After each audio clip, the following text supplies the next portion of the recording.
They are often in silence or they're being silenced.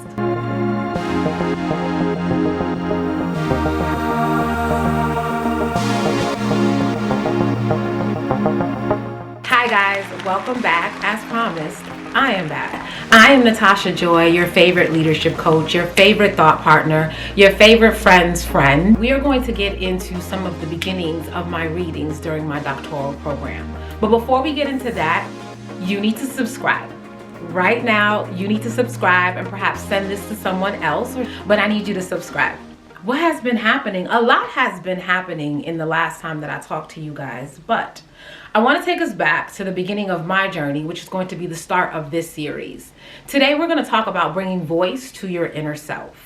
In 1978, Jack Mesereau began this journey in unpacking exactly what transformative learning is. It is a process where individuals critically examine their beliefs, assumptions, and perspectives, leading to a profound shift in how they view themselves, others, and the world.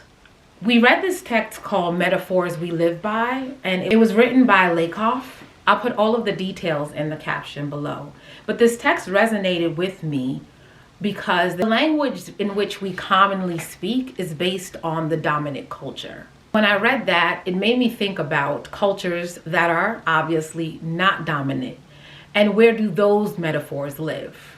They are often in silence or they're being silenced. The caveat to that is, in order for language of the non-dominant culture to be a part of the conversation, it's going to take a great deal of courage from them to speak up and bring voice to their inner thoughts. So I got to thinking, at what point of my life was I either being silenced or I was choosing silence? Go back to when I was teaching, the beginning of my journey. And while I love teaching and still love teaching, there were a lot of things that happened within my school that I didn't want to talk about. And I didn't want to bring it up in fear of creating conflict, in fear of being attacked somehow, in fear of someone having a vendetta, in fear of leadership's power over my tenureship. All of the fears, all of the threats that go into starting a new career and not knowing what's on the other side of decisions that don't fall in line with the masses. My third year of teaching is the year where I thought, okay, this is not working and I'm not going to do this again. Curriculum didn't align to what my children were going through every day. And I found myself going off my teaching lesson to connect to the things that they wanted to talk about.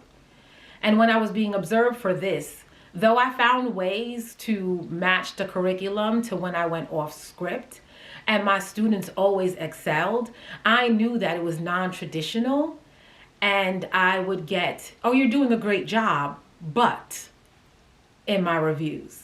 But that didn't stop me from slowly closing my door and teaching. It didn't. And eventually I left the door open and kept teaching.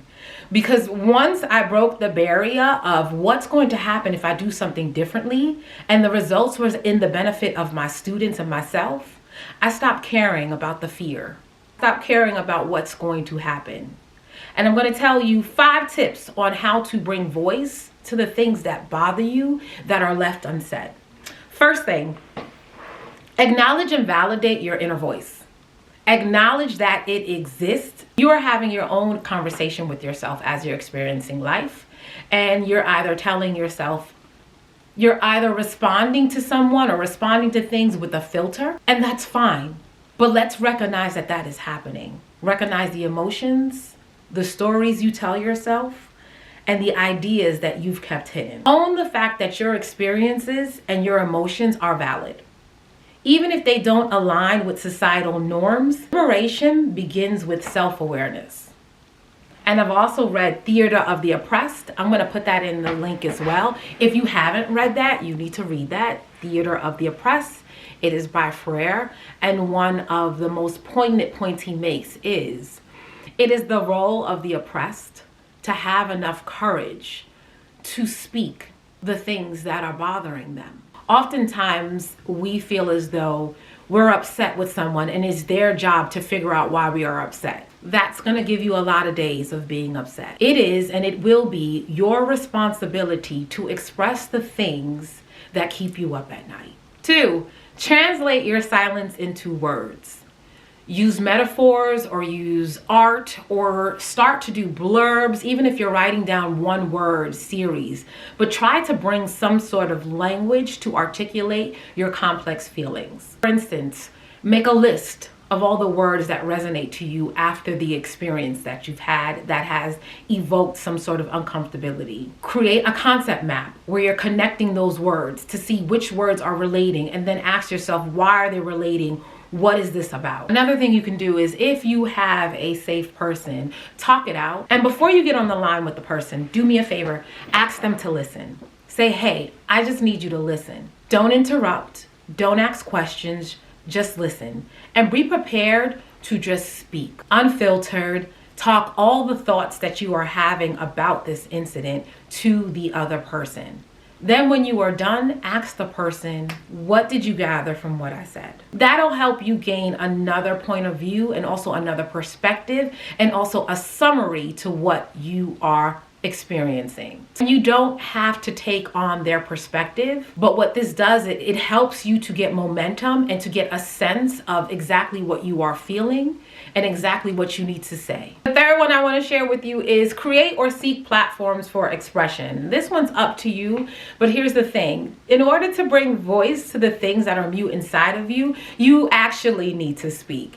And unfortunately, it's not to yourself. You have to speak to others. Other people have to hear what you have to say. So create, again, seek platforms for expression. Build spaces where your voice is amplified. For me as a teacher, we had grade team meetings. And every grade team meeting, I said to myself, before the meeting, you're going to say this. And I had a pre-planned statement that I wanted to say to shift the space. And I've been doing that for years, having something to say that is going to add value or is going to emphasize who I am and why I'm in the room. Give yourself criteria for success. So while perhaps social media isn't your thing, then what's your thing in real life? Is it having the courage to tell a friend something that you know is not going to land well? Is it writing a thread? Writing a thread that's stating your opinion about something. Is it that? Is it a post? Is it not scrolling and consuming information, but just producing content? Is it that? Because those two things are different. Fourth one, redefine success on your own terms. Resist societal's expectations that limit your vision. Define joy, fulfillment, and authenticity for yourself. You get to create what a great day means. A great day isn't contingent on somebody else's great day. It is active to who you are and what you define great as. Reframing resistance as growth. So the point in which you feel the uncomfortability, sit in it. Don't rush it. Don't immediately go into a coping mechanism. Don't immediately shut down. Be curious as to, why am I feeling this way? What is it about this that has me feeling a little bit uneasy? And then go back into step 1s and 2s where you're writing it down and you're getting to the bottom of it. But challenge yourself to have a different meaning for something that's been happening all the time. Can I see this differently? The reason why I didn't start making changes my first year of teaching and I waited till my 3rd year is because I saw the patterns year 1, year 2, and by year 3, I was done. I was done with the results of that pattern. So give yourself grace. Understand that you have to have the same experience more than once in order to reach a deeper meaning, in order to make sense of it in a way that shifts what you think about the world. It shifts what you think about yourself. It shifts some of the beliefs you might have had about people, about things, about systems.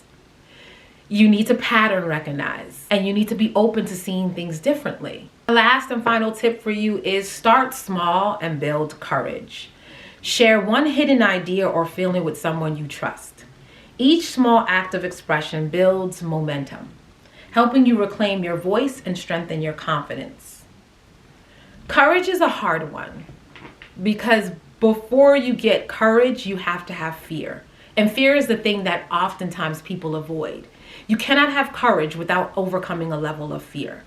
So to think you can establish courage without the feelings, no, you don't get courage without the fear. Emotion fear. Fear does not always mean you are not supposed to do something. Sometimes fear comes in the form to alert you to be cautious. From that point, you get to decide, should I be more thoughtful about something? Should I be more careful? Should I do it? Should I not do it? The beginning of my leadership started when I was a teacher and I made that move. I realized that fear doesn't always mean I'm in trouble.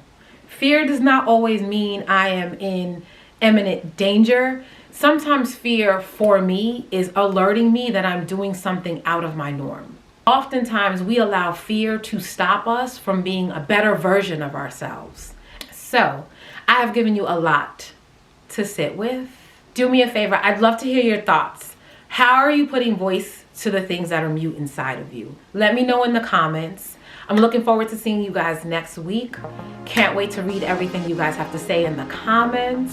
Thank you for watching. Love you, mean it. See you guys next week. Don't forget to win.